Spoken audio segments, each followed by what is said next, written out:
Bulletcast for life. What's going on, Bulletcast listeners? Welcome to our new weekly segment, The Top 5. Your new voice you're hearing here, not so much a new voice. King of the Hills, CDP, Chris Don't Play, not playing all day, joining the Top 5. And I'm joined by the one and only Podfather.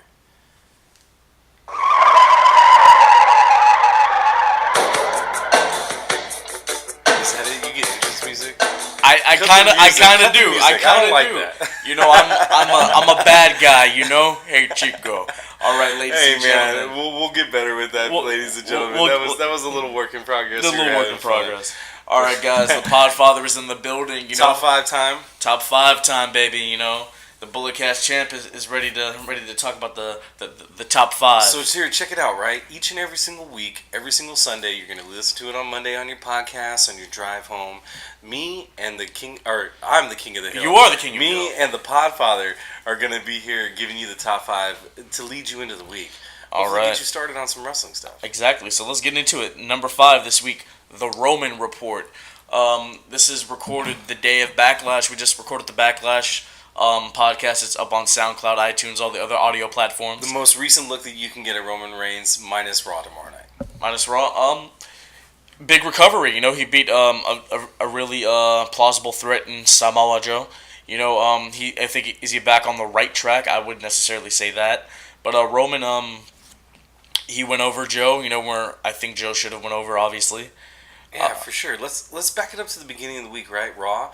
He comes out to astounding boos, right? Of course. Hot off of Saudi Arabia, right? Astounding boos, and this guy has a legitimate gripe and should be walking around with the universal strap. And check it out. WWE acknowledged this by having the referee of the match tweet out that he made a mistake in refereeing this match, right? But it didn't matter anyways because what happened in Saudi Arabia was what happened. It's set in stone. Exactly, yeah. So, I mean, Roman technically is the Universal Champion. Is he the champion of my universe? I wouldn't say all that, but you know, Roman. It's a step in the right direction, I guess I would say, because wins and losses in pro wrestling, they still do matter, whether people believe it or not. But yeah, Roman, I think we're going somewhere. Honestly, I think we do. I think we are. You know, he took 2 big losses to Brock, and he needed somebody to beat, so they gave him Samoa Joe. They fed him Samoa Joe. Check it out. We said it right last week on the top 5 that everybody needs to pump the brakes on Roman Reigns a little bit, right? And where we're talking a week later from where we said that, right? Look at what happens. Roman Reigns gets a huge victory when everybody thought that this was Samoa Joe going over, right? Samoa Joe needs some heat coming back. You know, he needs a big win. This would have been a big signature win as he goes to take on the top card of that SmackDown side, and he doesn't get it done here. I mean, does it mean something for Samoa Joe? I think it means a lot more for Roman Reigns and what the company still thinks of Roman Reigns, right? Right there at the top of the card, right? Huge win over Samoa Joe. Roman's looking good this week. Roman, he is looking good. All right, so moving on from that, number 4, is pro wrestling still a big man's business? I'm gonna say yes right out the gate. All right. I mean, there's a place on the card, right, for the cruiserweights, for the dudes that fly and they get it done, and there are arguments to say that top guys in the company and around the world in other promotions are kind of little dudes, right? Oh yeah, they're average right? Joes. Like how big is Kenny? 5'10"? Possibly, yeah. I mean, yeah. How big is Johnny Gargano? How big is Daniel Bryan? You know, Right? like, Exactly. But Ben Wall was like what 5'8". You know. Man. Podfather. I'm sorry. The Ben Wall mention. Oh, I mean the Pegasus Kid. There we go. There we go. Jericho. Like I've met Jericho. He's not that big. You know, he's a pretty average sized human being. You know. I mean, like you look at it going back in the day. You know, you had your San Martinos, your superstar Billy Grahams. You go with Hogan and Warrior, and then we morphed into, you know, the Shawns and the Bretts and the Mysterios and the Bryans and the Punks and AJs of the world. I mean, but look at the main event of SummerSlam last year. Those were all heavyweights. Those were all big guys. That's Vince. I mean, because that's Vince's that's his bread and butter, right? I mean, but you love the match, am I right? Absolutely. Yeah, because that's Vince saying, "Hey, this is kind of still a big man's game." Freddie Prinze Jr. He was the actor in She's All That, and He played Fred in the Scooby-Doo live-action stuff. Writer for WWE. Yeah, writer for WWE. He was on Sam Roberts' pod about a year and a half, 2 years ago, and he talked about his time with Vince, and he explained a lot of stuff. And one of the things he explained was, pro wrestling and the big man's business thing. He said Vince put specific guys in specific positions because literally, like over time, big guys have lasted longer. Look at Hogan. Look at Warrior. Why do you think Cena had the strap for so long? Because Batista Because he looks like a champion, right? Yeah, because why is Roman Reigns getting the push of all pushes? Because he looks like a champion. Yeah, exactly. Right? Because bigger guys literally last longer. Shawn Michaels got the strap; he had to retire. Daniel Bryan had to retire. Rey Mysterio, he was injury prone. Finn Balor got the Universal title and got injured in his first match. Seth Rollins, the knee. Here's why it's a big man's game, and I'll just break it down for the bullet cast like this, and this is just my opinion, from coming from a casual fan, check it out. This is the reason why it's a big man's business, is because when the underdog wins it, when a small guy wins the strap, it's always an underdog story, right? You can only tell one angle with that, and it can only be one angle for forever because that's the only thing that can be believable, right? Yeah. Because they have to overcome the odds in some way, right? But when it's a big man going up against a big man, right, it could be anybody's game, right? It goes down to the believability, right? If Daniel Bryan's walking down the street and he's picking a fight with Big Cass, where Daniel Bryan goes over tonight, right, like 9 times out of 10, Big Cass is gonna squash him, dude. Of course. Like a little bug, right? Hands down, yes. Yeah, so the believability aspect is not like really there with the smaller dude, right? Like that's why smaller dudes go. That's why they have their own division, right? The cruiserweights, they acknowledge it in its own show, 205 Live. The cruiserweights, they had the light heavyweights back in the day, yeah. Totally. Yeah, really looking at it still kind of is a big man's game, Like some of my favorite wrestlers are average sized guys. Your Michaels, Punks, Bryans, Styles, and Jerichos. But just historically, I've said all the names. Those guys last longer. Throw Hunter in there, Rock's a pretty big guy. Dude, Rock is huge. Yeah. Dude, The Rock is huge. Hogan's big, dude. Andre. Look at San Martino. That guy was he was a massive human being. Dude, Braun Strowman is gigantic, dude. Roman Reigns is That's a another big dude. That's another thing we could talk about sometime on the top 5. How the Giants don't really get a run with the strap, That's something we could talk about some other time. Brock Lesnar's a giant. He's got the strap. I'm talking about like an Andre or a Braun or a Show, like guys like that. But exactly, Yeah. Brock, a big guy has held the strap for a very long time for reasons that I do not want to get into at the moment.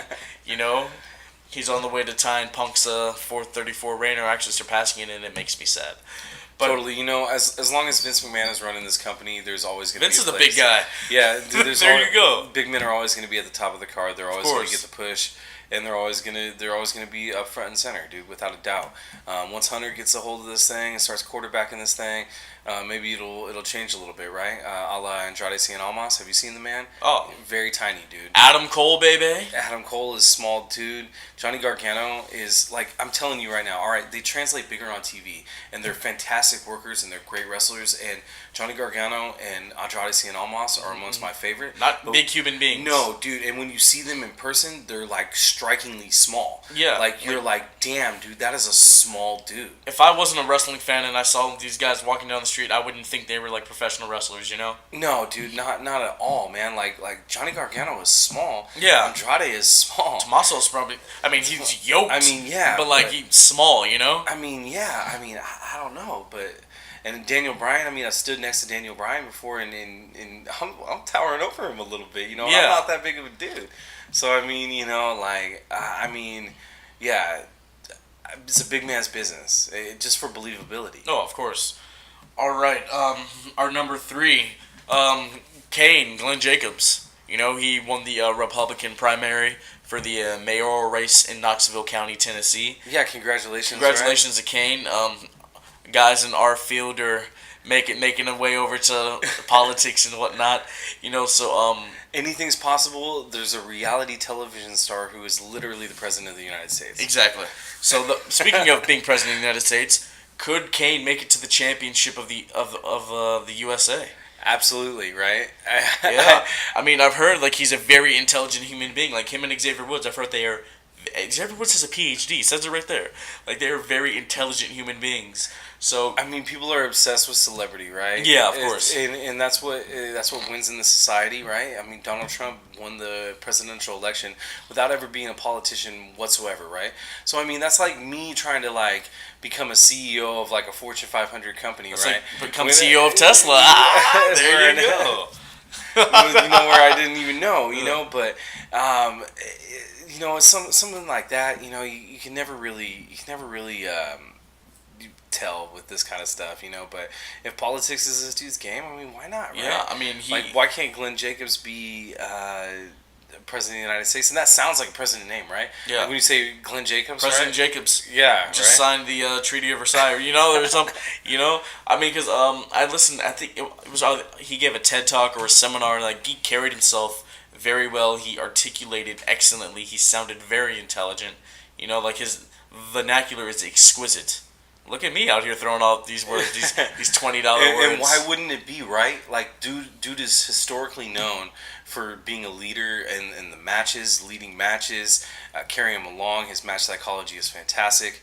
This dude's a legend, right? Oh, of course. Around. I mean, he's a surefire Hall of Famer. And plus, the debates would be like, this man burned his mother and father alive. His brother is a dead man. Do you really want him to run our country? Stuff like that'd be great. Yeah. But congratulations to Glenn Jacobs. I hope you do become the mayor of Knoxville County. Totally, man. You totally deserve it, man. And you can't say that the dude's not successful, right? Successful wrestler. Now he's having success in his politics. I mean, dude's multiple-time world champion. Successful. You know, the guy's paid his dues. You know. Yeah, I would vote for him for president. For sure. I would. You know. Actually, I don't even know anything about him. I'm gonna take that back. Hold on. He could probably be a total dick that believes in stuff that I don't even believe in. But yeah, I need to do some research before I vote for Glenn Jacobs. But congratulations. But I'll vote him for Knoxville County. I'll do that. Yeah, of course. Maybe he's horrible. What if he raises taxes for Knoxville County, like pollutes the water and like embezzles money from the kids and the county and stuff terrible. Like that. What if he burns people? Okay, we're done here. All right, number 2, Keith Lee, my boy Keith Lee, bask in all of his glory. Number 1 in the Black Power ranking this week. I haven't even done a Black Power ranking in so long. I need to get back on that. I really do. Congratulations to Keith Lee getting a WWE contract. Dude, it's probably a dream come true for a dude like that, right? He's headed our way. Yeah, PWG standout. Yeah, he's going on a Bask in My Glory tour. Like he's wrapping it up, you know. Like this is going to be very exciting. He's going to be great in NXT. You know, going to NXT right away. Dude, if you don't know about Keith Lee, go on YouTube. Oh my God, please look at some of his matches. I seen one with Jeff Cobb in particular that really was a highlight. I talked to Jeff Cobb about him wrestling Keith Lee, and he's like, dude, it's a whole other ballgame. That guy is a freak of nature. Yeah, and if you don't know anything about Jeff Cobb, right, aka Matanza, that's an athletic big dude. Yeah. And Keith Lee is even more athletic than that. Keith Lee's doing all the flips and dives you see Seth Rollins, Sami Zayn, and Finn Balor doing. At 6'4", 250. Exactly. He's doing tope suicidas, tope con hilos. Yeah, dude. He's all over the damn place, hitting moonsaults. It's been a while since I can remember a big man being as agile and athletic as that. And can hit, like, shooting star presses and can hit like amazing. You know, really great, like just dives off the top. I mean, dude does a suicide dive that's really impressive. Yeah. His finisher is it's a razor's edge sit out power bomb, kind of like the thing Roman does. For sure, that's his finish. And he's got that standing moonsault that Apollo does too, right? Doesn't he got that? Yeah, I mean, dude's good. I'm excited for him in NXT. Sky's the limit for him there. Oh, most def. Dude, if you're an independent wrestling fan and you're not currently watching the NXT product, go ahead and smack yourself really quick. Then look at the mirror and then smack yourself again. Could you imagine? And then if you don't watch it on Wednesday, go ahead and smack yourself another time. Keith Lee, North American champion? What? I mean, what? Yeah, it depends on how they handle his push. But he's gonna get a major one. The next time NXT comes to town, if Keith Lee's there, I must go. I mean, I'm gonna go regardless. But Keith Lee, seeing that dude live, oh my God, that's one of the guys on the list, on the very long list that I need to see live. Yeah, that San Jose State crowd's gonna be hot for that. It's gonna be good. It's gonna be great. It's a great venue too, small, intimate. It's great. Yeah, they love working that venue. Very successful there. I can't wait for it Yeah, this year. I can't wait for it. Keith Lee's going to be there for sure. Oh, it has to. Keith Lee Absolutely. versus Ricochet? What? Oh my god. Oh, Keith Lee versus Big Damo. How, That's one. how about just... Oh, he's on SmackDown now. I forgot. Yeah, but how about just Keith Lee versus Adam Cole, baby? Oh, That's going to be awesome. Keith Lee just had a little match with Cassius Ohno at Access. So, Yeah, you knew this signing was coming. Remember when I run said... that back. Remember when I text you, oh, Keith Lee's over at Access events? I mean, Yeah. that was kind of the writing on the wall. Exactly. So... All right, number one, a very controversial topic, a polarizing figure. The Hulkster, the immortal one, Hulk Hogan.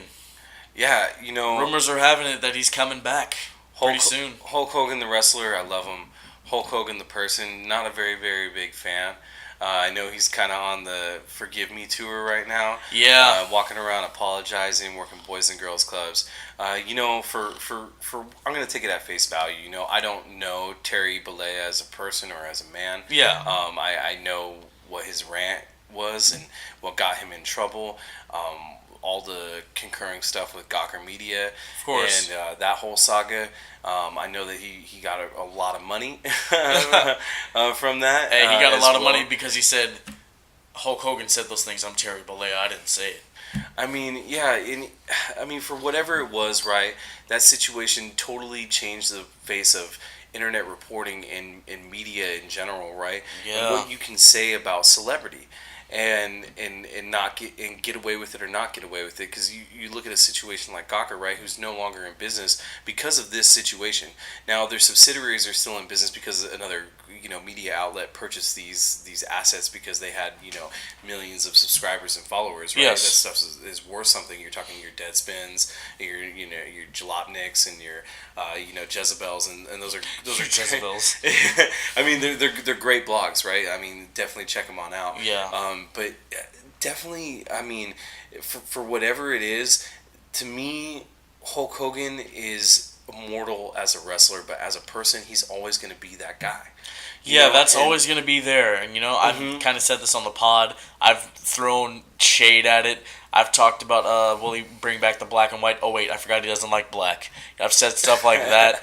I mean, have I made my peace with it? I think I may have said yes. I can't remember. I've kind of died down on it because, I don't know Terry Bollea like you just said. Yeah. But Hulk, I mean, it's Hogan, it's Hogan. Like, he was so beneficial. Like, he got WWE to where they are today, Bruno took him, like, kind of regional. Like, Hogan took him national. Yeah, without a doubt, right? Like, I'm talking like Hulk Hogan, the wrestler, is iconic. The character, right? the person, is the Michael Jordan of the wrestling business. Is that on that Is he level? the Gretzky? I don't know. I mean, absolutely, right? Like, eat absolutely. your vitamins, say your prayers, brother. Absolutely. If there's a jump man for professional wrestling, it is Hulk Hogan, right? He is the greatest of all time. Yeah. To ever do this. Hogan's like the first entertainer to hold like a world championship, Dude, absolutely, right? Legitimate on the Mount Rushmore Yeah. of wrestling, without a doubt. He's there. For sure. But I'm not talking about those accomplishments or anything else. When he steps foot in WWE programming, which will happen at some point this year, I'm still gonna think to myself, yeah, of course, there is that dude, man. There is that guy who was out of pocket completely, and without a and here's the thing too. It's not like this guy is set in his ways. I mean, we're not talking about some kid who hasn't experienced life or lived life or done anything. We're talking about a 60-year-old man, dude, who is set in his ways. A dude that nobody's told to do anything that he didn't want to do his whole entire life because he's the Hulkster, baby. And that guy is I mean, I don't know. I want to think it's genuine, but at the same time, dude, I know about people, and I know how ugly people can be, and for me, it's just not my cup of tea anymore. I'm gonna pull back on Hulk the same way that I pulled back on Chris Benoit. I was a fan of Chris Benoit. Oh, yeah. A fan of his work, and without a doubt, he will always be a good worker. But whenever you say that name, the only thing I'm gonna think of is murderer, is son of a bitch. Dude, this guy killed kids, man. Not cool. Regardless what Jericho wants to say, regardless of the connection with Eddie and everything else, and the history involved in it, that dude killed his kids. Fuck that guy. Yeah, man. You know, That that whole dude's an asshole. that whole Benoit thing, man. Like, Yeah. I was watching one of his matches back like a few days ago. I'm like, he was so good. Why did it happen? You know. And then the whole thing with Warrior, you know, like was he a major star? Yeah, but like he was a bigot. He was a racist. You know. He said Dr. King. He walked like 60 blocks. Big whoop. You know, like. Yeah, I mean, The personality, the character, yeah, the man. I mean, I know that we kind of segue from Hogan, but it's Yeah. part of the greater conversation, Yeah. and I'm glad we're getting to it. Because why do marks continue to put these men on like high pedestals? Like these dudes are you know, fuck these guys, I mean, man. I can put them on a pedestal for what they did in the business, but as far as like the person, like the man behind the character, it's like, yeah, bro, like no, It's you know. all part of it's all part of them as people. Yeah. Like, kayfabe aside, it's all part of them as people. And then I want to get into like You know? erasing him from the business. Like, I mean, he's too big of a name to do that. I mean, totally, but I mean, it's 2000, it's 2018, right? Yeah, of course, no, Like most this, def. like without a doubt, Hulk Hogan does not belong in WWE programming, dude. Currently, Yeah, we're Yeah, it's such a different I think, time. You know, I think we're so far removed from that, and I mean, I'm gonna throw a flag on this one, dude. I'm gonna say timeout. I'm gonna throw a flag on this one. I don't want to see Terry Bollea or Hulk Hogan on WWE program. It's just me personally. Yeah, they can't do something corny. Like, I mean, New Day, they on SmackDown the Superstar Shakeup, they were like the Immortal One. I'm like, oh my god, they didn't do this. They didn't put Hogan on screen with African Americans. But then it was R-Truth, and I was like, okay. I mean, because but getting back to the whole thing, you can't erase the guy from history though. Like, he was that big of a fixture in your company. I mean, like, what if Austin or Cena were caught saying these things? You kind of have to do the same thing to them, you know? Like, you got to erase them. And those are like two other guys who I think are on. Well, Cena's not on the Mount Rushmore, but Austin, you know, like, those are two other really big pinnacle part.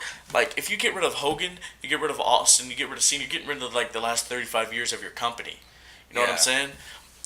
Just, like, don't insult our intelligence by being like, oh, the Immortal One did this. Like, you could say his name, you know? I mean, when you're a public figure. Yeah, when you're a in publicly this traded world- company, it's a whole other ballgame. Well, I mean, not just that, but I'm saying like talking about just celebrity in general. Oh, yeah. Right? When you're a celebrity, when you're a public figure, when you're in the world of media, like your personal life is going to get scrutinized. Whereas like I probably work next to 100 racists a day, but you know I wouldn't know it because I'm not into their intimate lives like that, and it just goes to show like how we like worship celebrity in this country. Yeah, of course. And it's Kanye. crazy, right? I mean, yeah, without a doubt. I know this is like a new this is morphed into like a new conversation now. But yeah, dude, I'm not ready for Hulk Hogan. But you know what would impress me, and I just want to throw this point out there. It's like WWE always has the cameras rolling, right? Like I hope that they do some sort of 24 on Hulk Hogan coming back, where he can tell his like side of the story and do like a network special or something like that. And I think that would be a good way to kind of like introduce like Hulk Hogan back to the audience and really kind of like hammer home some of these things that he's doing, because it probably is genuine, you know. Like let's take it for face value and hope that the dude learned a lesson, and you know, and it's crazy that this like at the time it happened like 8 years prior to when like the news broke, like what was going on for like almost a decade, you know? Yeah, and you know, in the way that it happened and what he was doing with the Tough Enough at the time, right? Yeah. Where like they completely like severed ties with him and being associated with that He's show, just like gone. halfway through. Yeah, just like a fucking fart in the desert, right? It's like poof, like so dry it's not there anymore. But yeah, dude, that's something that's crazy. I guess Hulk Hogan's back, right? I mean, where there's smoke, there's fire. Those are all the. I mean, reports. he was seen shaking hands with Hunter at the Andre the Giant documentary premiere. Yeah, dude's back, man, for sure. I mean, we'll see. You know, how will I react? I mean, from like a Mark standpoint, I might go, oh, like when I hear the music. Yeah. But like from a person standpoint, like I don't know, man. All right, so my favorite Hulk Hogan work recently was in the Andre documentary, right? Where he was telling the story about how he worked with Andre and he wrote down the entire match and how it was going to go. Like, he booked the entire thing and he was the agent for that entire thing, right? And he didn't know if Andre was going to do the job, right? And Andre was like, oh, don't worry. And then when it push came to shove, Andre was doing every single beat that was on that paper. So what I loved about that was the story that Hulk Hogan was telling. Oh, right? yeah. We're talking like all the history and all the things that we love about Hulk Yeah. Hogan. So how about a network exclusive show that's Hulk Hogan telling stories about the biz, man? Yeah. Or talking to legends the same way that like kind of like JBL sort of What had went a into thing his going. whole thing with Macho Man, Dude, and that all- whole thing all that towards, kind of stuff. I think that's did they ever clear the Yeah. air, stuff like that. I think that's a great way for Hulk to be associated with the product, and, Yeah. and he should have a sit down series on the WWE network where he tells stories of the golden era of wrestling, right? Oh, of course. And that would be great. That would be amazing. All right, well, this has been another top five. It's time to call it in. Dude, a regular thing. This top five. Join us back next Sunday. We'll have another top five for you. Yeah. All right, guys. Cool. Any other closing remarks? Yeah, dude. Hope you all have a great week. Get it going. You wake up in the morning and kick ass, man. Just Hey, say man. this world's gonna be my bitch today, and I'm gonna I'm gonna grab it and I'm gonna grab it by the horns. I'm gonna kick its ass. Yeah, man. So I hope you guys do that. All right, guys. I got some content coming out for you. We did a gender pod last week. Yeah, I can't wait to hear Yeah, it. that the Jinder Mahal wrestler instant analysis. I mean, not instant wrestler analysis.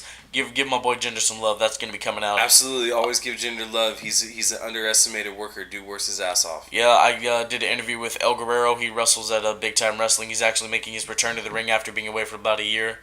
I talked to him about ring psychology, what could actually get Roman over, how kids don't know how to really work nowadays, how they don't let the character take over the match or whatever. And we talked about his rivalry with Shane Cody and how he was kind of maybe the Macho Man in a sense to Cody's Hogan. So it was really just it's going to be a great listen. It's going to be some good stuff.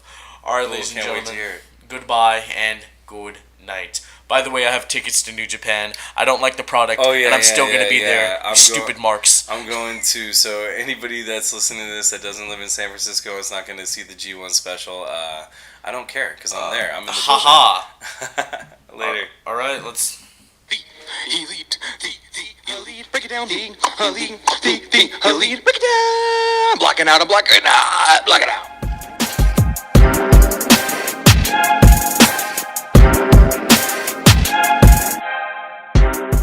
This has been the Bulletcast. Thank you for listening.